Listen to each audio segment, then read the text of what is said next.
Today I'm going to answer the question that you all have been wondering about, and that is when you should immigrate. I'm going to walk you through my 20-year plus journey and talk through the different stages so that you can get a sense of the benefits that either you can experience or your children when you choose to immigrate. Okay, the teenage years, fantastically difficult, even if you're not immigrating. And I know there are a lot of South African parents who wonder, should I let my kid finish primary school first or high school before they come to Canada? I came to Canada during my teenage years. I came halfway in the academic year. I went to a private school that I ended up really hating and later switched on to a public fine arts school, which I really enjoyed more. All that to say, the transition was not very easy. And you might say, okay, well, she just said it's not great to do it that way. Looking back with hindsight, would I still do it and make the transition and the jump earlier? Yes.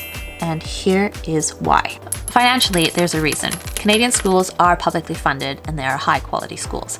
If you are paying for an expensive schooling situation for your children, there is actually a financial benefit to you not doing that.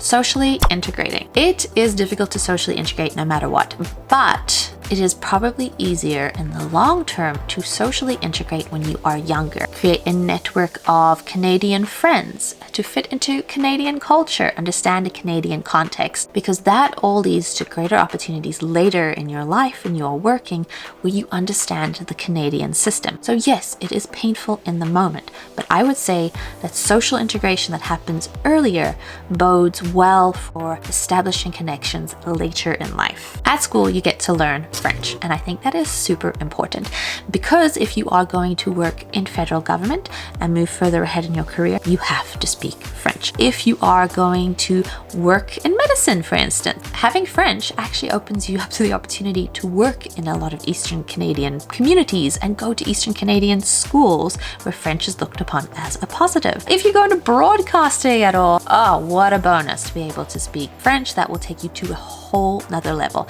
So as soon as you can get your kids to speak French, especially if they can do it in an immersion situation, I would absolutely recommend it. Making friends. This is so hugely important for mental health and well-being. If you are able to make friends in Canada and not experience isolation, that is huge for your immigration journey. The easier in life it is to have built-in activities and built-in friends, go for it. For example, my brother had time off between matriculation and his university starting, and he used that time to work 2 different jobs to help pay for university. But I will say those times in between were pretty isolating for him. So if you could do it differently, I would say, again, social integration sooner is better.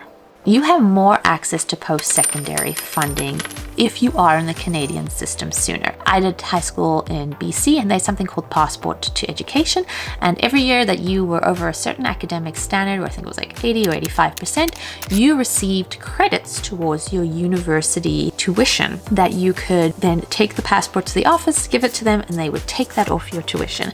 And that helped save $8,000, if not more, for my first little bit of university. In Alberta, I checked with my husband, it's a little different.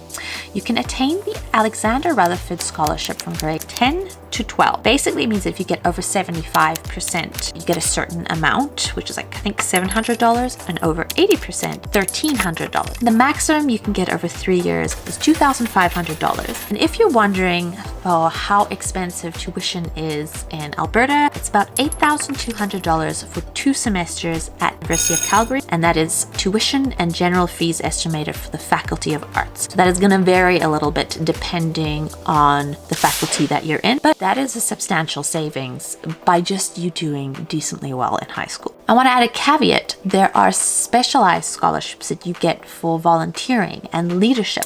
And again, if you are in Canada and you are leading those initiatives, if you're a permanent resident or a Canadian, that is really good for you to be able to put onto your scholarship applications, and that can lower your cost of post-secondary substantially. The university experience and what to expect from Canadian universities. So you're 18, you're 19, you're just starting university. How's it going to be different from a South African experience?